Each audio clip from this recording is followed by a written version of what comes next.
And we're back online. Everybody, sorry we got cut off. Gremlins at work again, probably. Something they probably don't want us to talk about. Sarah, go right on Okay, ahead. so you will have noticed I can be a wee bit long-winded sometimes. I'm just sticking another light on. It's got awfully dark in this car. We're talking about taking it to the other parties. If Of course it has to. It has to be cross-party. I'm hoping it will do a lot of healing, but it's not about. We've got into the English system where the parliamentarians, yes, they're our elected representatives, so they democratically represent us. Therefore, they can do this on our behalf, and that is democratic. But if we want to restore the Scottish Constitution, which, by the way, opens the door to real government accountability. Ask me about the Act of Salvo in a bit, Anita.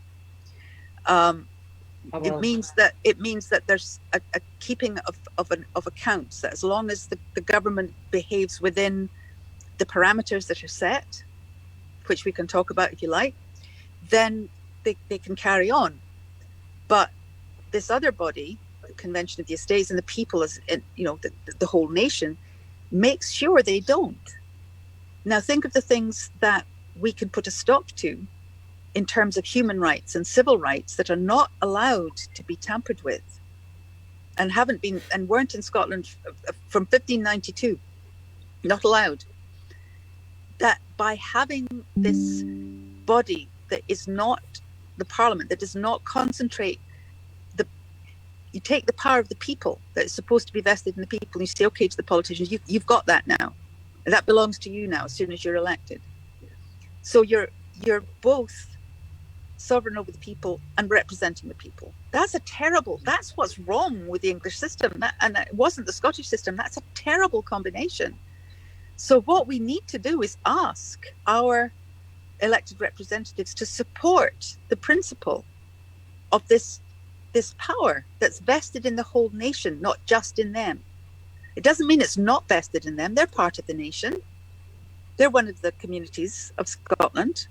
It's in all of us. And all of us hold those who use the power to account. So we are needing to ask our politicians, our elected representatives, our councils, our public bodies, to acknowledge that where power is vested in Scotland is in the nation, in the whole population. And that arrangement, that Scottish principle, keeps the powerful honest. And it can also help us stand up against terrific injustices.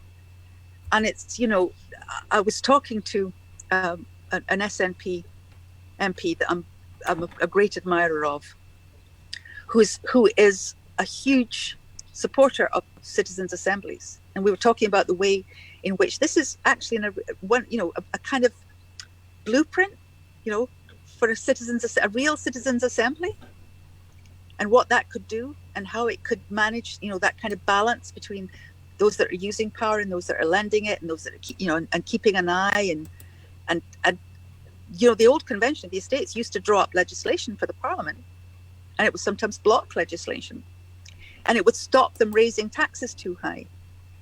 Think what we could do with that in a modern form and how brilliant that would be. So it's really, really important that we start learning how we used to be, where this comes from, where our DNA comes from, and what we could do with this. And then being supportive and recognizing how much work our elected representatives do on our behalf, and they don't have much of a life once you're once you're in Parliament, but there's a reciprocal respect, and that's lacking. It's not respect to go out and say, I'm on your side, and all the stuff politicians say when they're wooing the public and want them to follow them. We're asking them to show some actual respect, to say, we go and do their own research, go and learn. Okay, we get this. In Scotland, There's a different arrangement, and it's a very healthy one, and it's got all kinds of potential in terms of, citizen assemblies, in terms of having.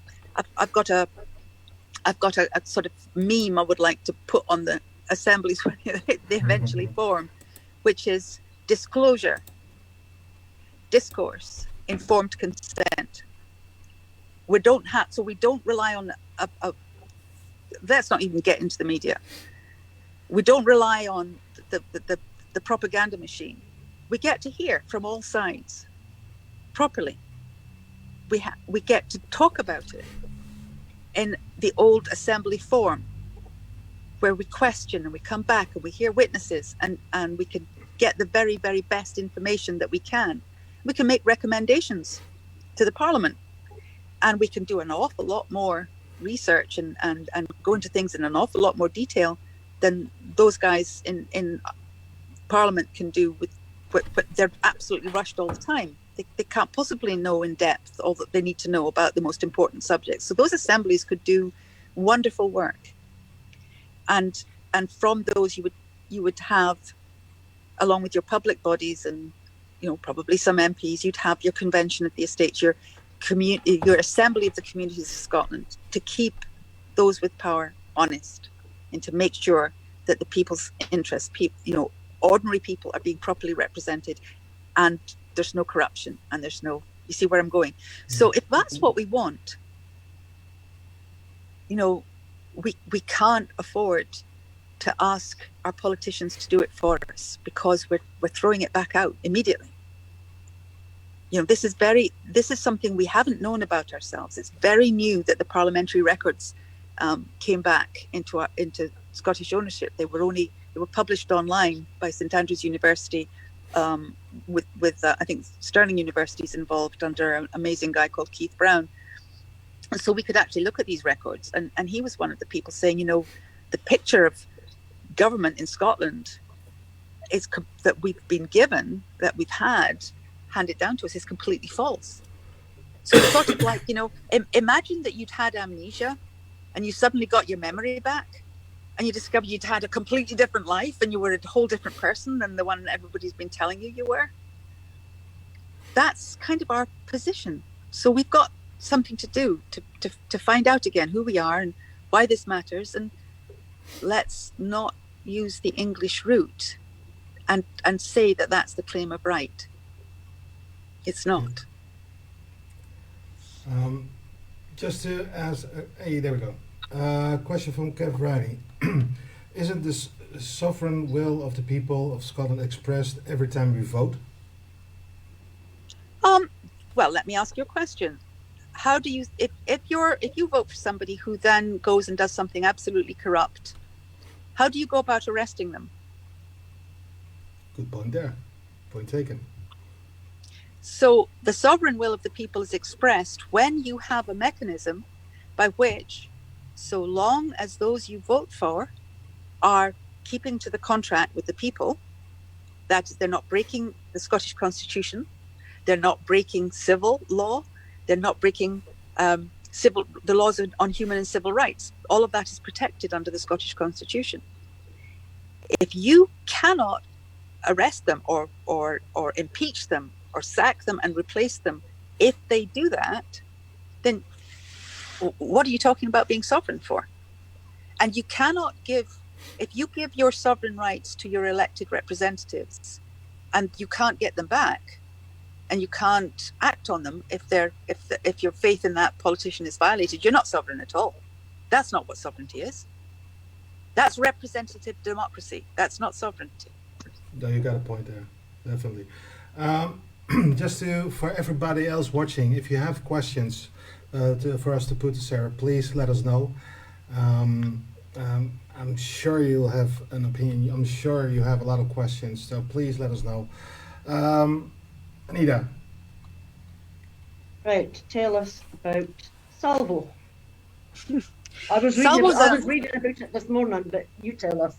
Okay, so actually there's a small group of us, kind of researchers and thinkers about this, who've called ourselves the Salvo group, Salvo, because it's such a wonderful thing. So the whole notion, people, this is really coming back to Scotland for the first time in a long while. And so it's really good to find out all the things in the Scottish Constitution, the documents of the Scottish Constitution that make it up in all those different places that show that the people were sovereign. This one is brilliant.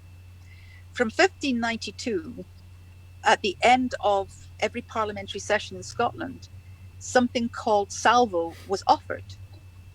Salvo is short for salvo jure cuius libet. It means saving the right of anyone at all. It meant that anybody at all could stand up at the end of the parliamentary session and say, hold it. You just passed something that infringes my liberties. We think in terms of civil rights and liberties. My liberties, my freedoms, my rights. If they did that, it would be referred to the Court of Session to see whether the Parliament, the government, because it was Parliament and Crown, had exceeded its authority. If it had, it would be thrown out. It was kept an eye on. And so the Parliament just saying, okay, we'll ask and make sure. We're making sure we haven't exceeded the authority you've given us. You can let us know if you have. It became a statute. I think it was 1663 that it became it was of the Scottish Parliament. And the last time, you ready for this? The last time salvo was offered was at the end of the session of the Parliament that signed the Treaty of Union, and they had the door barred. Well, really? Mm-hmm. Yeah. So that's a biggie. That's salvo, and that we called ourselves by that name because that really shows what it means. So if I could ask you to imagine that we would go down to Westminster and they're talking about the Human Rights Act, and we say, excuse me, salvo. Imagine that today. This wee undemocratic country that was was feudal and it all came from the top down, had this tradition that then became a law that the Parliament could not do anything, and it had to check that it wasn't doing anything that violated the rights of the people. How beautiful is that? I would like that back, wouldn't you? Definitely.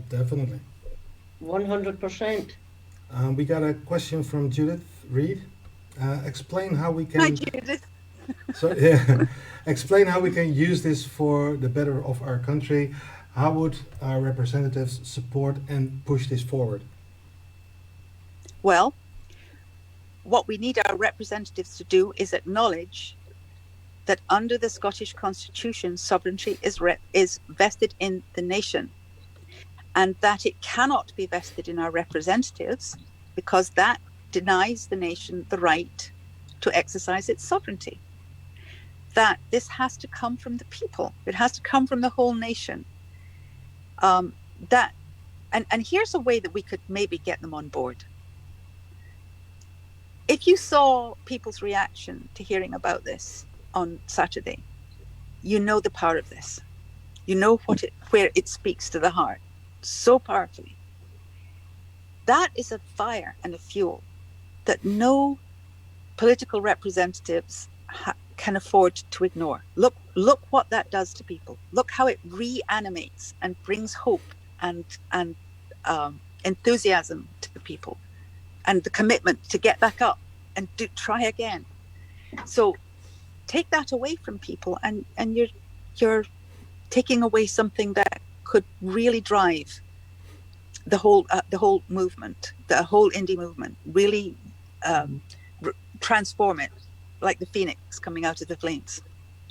So we need them to acknowledge that this is something they can't completely control.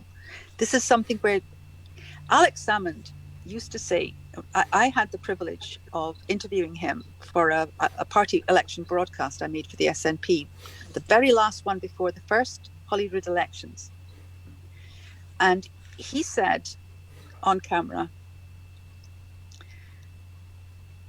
a good rule of thumb in Scottish politics is if you trust the people of Scotland, the people will trust you. That's what we need our representatives to remember. Include us. Don't just lead us. Sometimes you need to lead from behind. Sometimes you need to support us. Support this notion of it's a very, the modern term would be participatory democracy, but it's a very Scottish thing. It's a thing we've lost over a long period of time. So it has the power to inspire. Let's see if we can't get our representatives to get on board with inspiring people with who the people are, who we are, what our constitution really is. Wouldn't that be great? Mm-hmm. And the power that it has to change things is, when we finally reconvene the mechanism that upheld Scotland's constitution, which was the Convention of the Estates, it's all of us. It's representatives, it's public bodies, it's people elected from the regions of Scotland. It's a wonderful, what do you call that? Representative thing. But that body then becomes what the Claim of Right describes as the full and free expression of the nation. That's the lender of power. That's really inspiring. So once that's in place, guess what's happened? We've just followed a route towards Scottish self-determination that has, in the process, created the kinds of assemblies that we used to have, but much more, what we mean by much more democratic as we understand it today, where we have open forums, where we have a public say, where we have involvement again, where we then have a two-chamber parliament again, as we did before, where there's checks and balances. You see, so what this offers to Scotland isn't just a lawful constitutional route to independence on the basis that this is a condition of union. It's also a route that could create the kind of government that, I'll tell you what, the whole world needs right now. And it's an amazing thing. Once it happens in one place, it can snowball. So, we could be the torch the match that lights the powder keg across the world for this kind of democracy, this notion of power belonging to the people and only being lent to the government. And we don't need to do a thing about that unless they do what we have seen this Westminster government do. Just checking if there's any questions.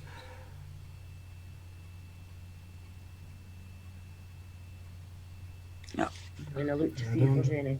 Yeah, you might miss some, but every now and then they delete, well, not delete, but you don't see every comment. So if we can both look, then that would be good.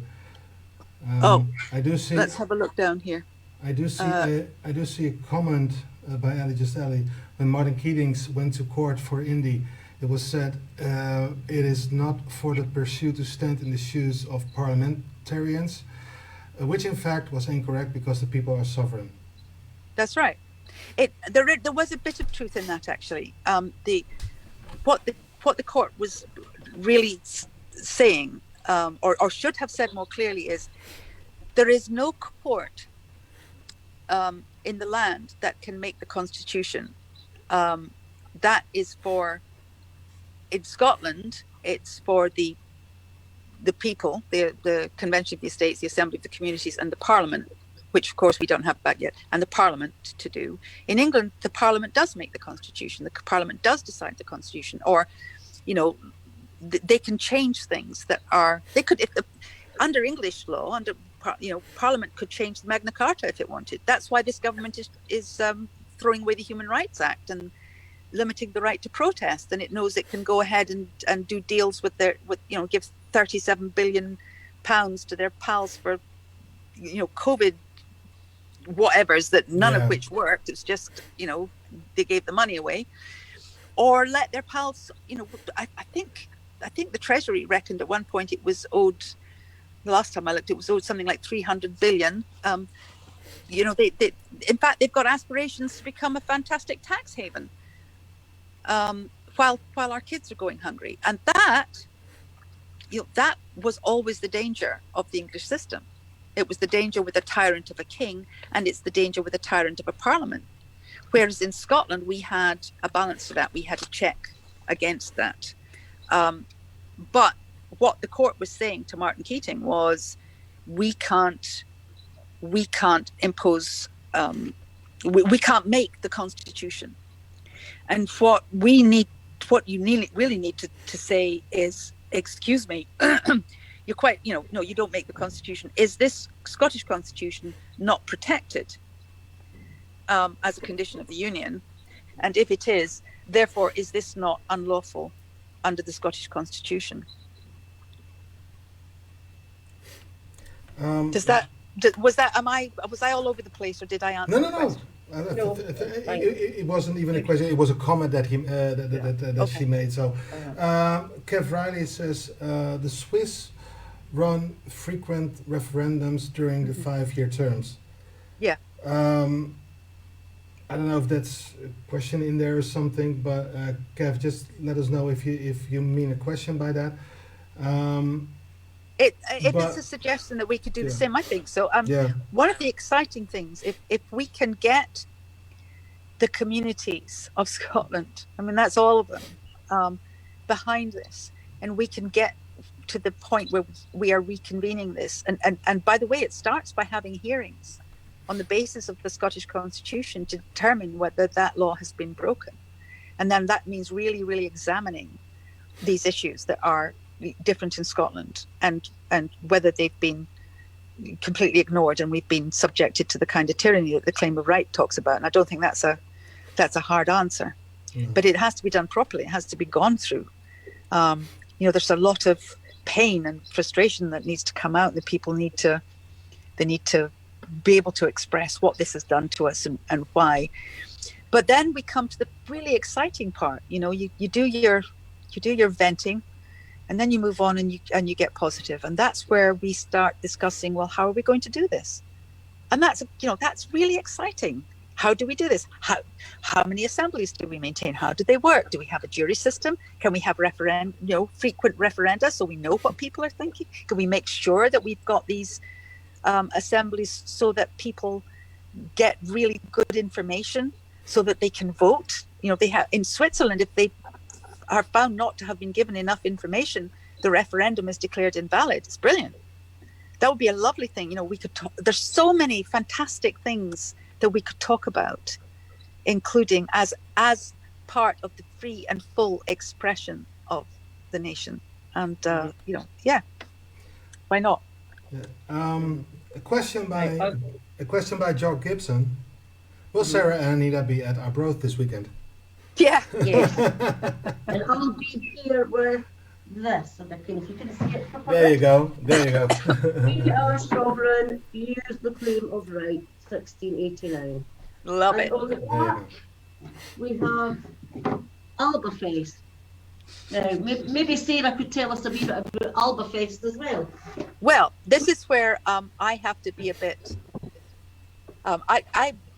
This is where you'd be David Younger or Brian Allen would be able to tell you more than me. These are the guy, and there are others who don't want to be, out in the public. There's quite a big group of us, as you know, and these are the guys working away really, really hard and out of the public eye, putting together, taking the old digital convention and that was there and repurposing it, really finding a way to use this and potentially use. Now, I don't know anything about the kind of technologies we're talking about. The last I had heard was kind of blockchain tech, but I'm way behind on this. They're they're way ahead of me on all of this.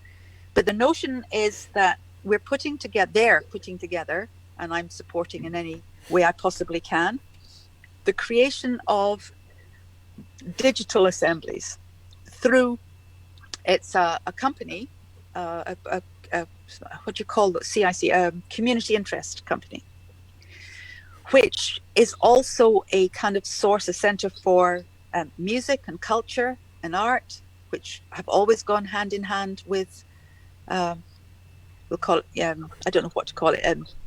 If I say, I want to say revolution, but I really want to say evolution, but that kind of political transformation. And there will be a start, Arbroath, for people to sign up. Initially, what people can do is join AlbaFest, and then once they've signed up to that, there's some very, very exciting developments coming up where people will have a digital ID. Don't worry, not the kind of ID that Big Brother would like to give you. And this can be used to create sort of like what sortition does. So you can say, we know what the numbers are. We have these numbers. We can say this is a, if when we get to 2.5 million people, we've hit tipping point. At Extinction Rebellion, no, not tipping point. We're there. Extinction Rebellion says there's a tipping point, and I think it's 3% of the population. You get beyond that, and the whole thing takes off under its own momentum. So, we're working on that. We're under the banner, so we're all interrelated. We're a lot of us, David Younger, myself, Brian, and others are on the SSRG, the Scottish Sovereignty Research Group, and they're going to be producing. They're doing a conference in July, and also roadshows where we're talking to people about what the routes to independence are. My particular interest is the claim of right, because I think that's the game changer. And if you look at what constitutional law means in terms of other nations and countries, it's pretty clear that if you can establish that you do have a constitution and that it was agreed, then it has to be upheld. That's brilliant. That's the law. If you can establish that you have a constitution, and we can, that's what it says. It has got to be, and you can provide the context and the intent, and we can do that, and it was agreed to. It's got to be upheld. That's really exciting. So that's what I'm focusing on. But SSRG they want to offer, and I think it's right, people an understanding of all the possible routes to independence, what's available, what might work, what probably wouldn't. So they're really understood. Again, they're taking it out to the people because we all feel the same way. It's up to the people of Scotland. Mm-hmm. As Alex Salmond has said many times, and he's right, it's up to the people of Scotland now. And it's going to be the people that make it happen. So they're involved. And then Salvo, as I said, is just this, it's the group of us that are doing this work. One of us is, I don't know if you've come across Professor Alf Baird. Do not miss his work. He explains what colonization is, what it does to a mentality, how you'll have your own people arguing what the colonizer has said. So all that gaslighting, as I call it, you find it coming back out of the Scottish legal profession and MPs, and even if you sit down and show them, look at this, how could this possibly be true? They go, well, no, that's how it is. What? Because you've been told that for so long. Yeah. So, and AlbaFest is really to me, it's this is the legs. There will be more people coming on board. They'll join Salvo, they'll join the SSRG, but the legs, that's AlbaFest. And sooner or later, hopefully all of us will become redundant because the name for the whole movement will just be Scotland. So, I want to be put out of a job. No. Not that I'm paid, I might say. It's an unpaid job. I got a question by Louise Williams. So can anyone go to the Scottish Parliament and declare salvo about the Treaty of Union as salvo wasn't done then? I would love to tell you yes, and I love your question because I know where that comes from. That was the exact same reaction. That's exactly how I feel. When the Scottish Parliament was dissolved, and by the way, so was the English Parliament. That's another lie we're told. Both parliaments were dissolved. And if you're interested in reading about this, by the way, on the SSRG website, there is a booklet I produced. It's quite long, so but you can take your time. It's not difficult. It's called "The Treaty Bites Back," and it explains how this all happened and what this actually means constitutionally. And it also knocks out some of the gaslighting that you might be interested in. So when the Scottish Parliament dissolved itself and the English Parliament dissolved itself, a lot of the statutes on the Scottish books just kind of became redundant because that was only a thing you could do with the Scottish Parliament, and the Scottish Parliament didn't exist anymore. The Convention of the Estates, the Assembly of the Communities of Scotland, that didn't sit permanently anyway. It was called when it was needed, sometimes a lot, but it wasn't like the Parliament that was a permanent body. I'd like it to be, but it was there permanently in, what would you call it? The principle of it, the capacity to call it at any time was always there. And sometimes it met more often than Parliament. So that was the one thing that the Westminster overlooked, that with popular sovereignty, the mechanism for popular sovereignty could not disappear when the Parliament did, and it would stay there. That's part of our governmental machinery. And it did not go away, just went into abeyance. But in 1906, Westminster began striking down Scottish statutes, acts and laws, some of which needed to be, they were as relevant as whether you, could have chickens in your yard or the price of beer. But some of them were very important. And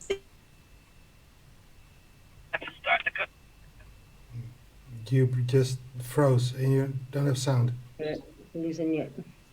So I There you think go. There you I go. haven't managed to find it because they didn't publish. It's very hard to find what they got rid of. And if you look on the records of the Parliament of Scotland, that website, you'll find quite a lot of these acts where you go to see whether they're still in force, and they say that they were made obsolete, struck down by this 1906 Act, but that the whole Act's never been published, so we don't know why it was said that they were obsolete.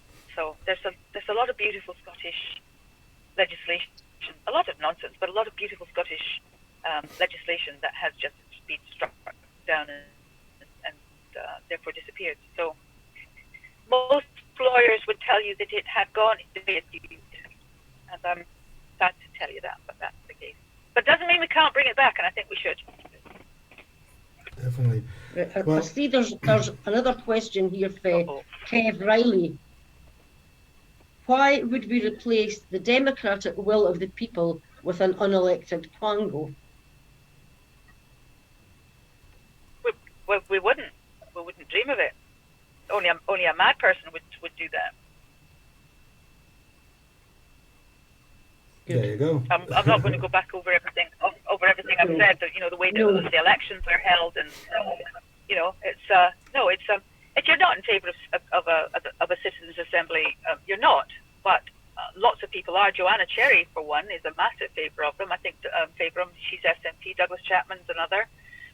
And what is beautiful, as one parliamentary researcher at the meeting said, what's great is, look at this, we've actually got the blueprint in our historical governmental machinery of citizens' assemblies. Fantastic. That's what we're talking about. Well, we've got another good comment. A little while ago, a couple of minutes ago, you froze up a little bit. And Lenny Hughes just said, I'd be freezing too sitting outside in the car. Oh, but you're freezing as well. I'm getting. Hang on. Now you're back. You're moving again. Hi, are you there? I'm there. Okay, yeah, good. I'm there. Good. Well, we did come we're over the hour. So wow. I do. Yeah, it's time flies Sorry, when you're having fun. anybody who knows me knows that I talk too much. No, We got you But you're we got telling you on the everybody show. what they need to know. Exactly. So Exactly. just keep talking. Exactly. If you're okay with that, we want to get you back on a different show so we can go into it again. But what we want to do now, well, before I do, Anita, are you able Later to? at the bar. Exactly. Yes. All right. Yes. I'll host that. Everyone, Bladder at the Bar after the show, about 10 minutes before we go offline, the Bladder at the Bar will start. Anita will let you in.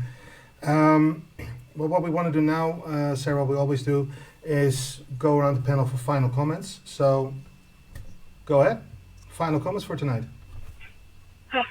My sound decided to turn itself off and on. So, All right.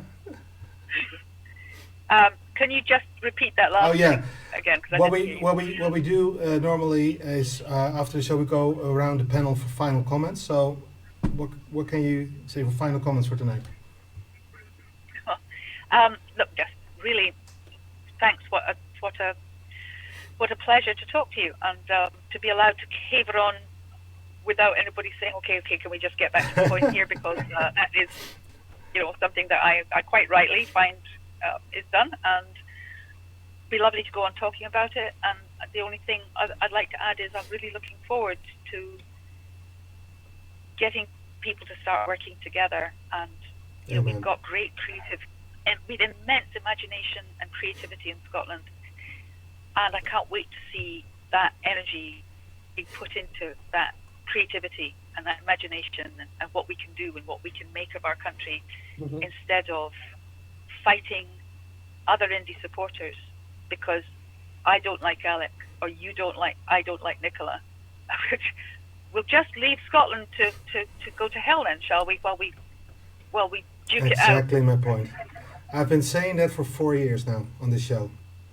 It's just getting bloody ridiculous, and glad somebody else says it the same way. Thank you for that. Anita. Well, final comments. Hopefully this is the one thing that will bring the indie movement back together. Definitely. And what else I will say is I hope everybody goes to our broth on Saturday, and if you do, go and check out Albafest. The wee tent that we're going to have. Sign up. Yes, sign up. All right. And as many people as they can make a placard like that and take it with them. Bring signs like that. Bring signs like that, guys. Well, my final comments. First of all, I want to thank Anita and especially Sara. First time I saw you was last Saturday at conference, so thanks for that. Finally, and thanks for tonight. In So thanks for being on the show, and I hope we can call on you again in the future. Yeah. Absolutely. I want to thank everybody for watching, for engaging with us during this show, and it's time to drop every personal opinion to the side for the common goal of independence, and that's really what we need to do afterwards. Doesn't matter. It does not matter. Independence is the goal.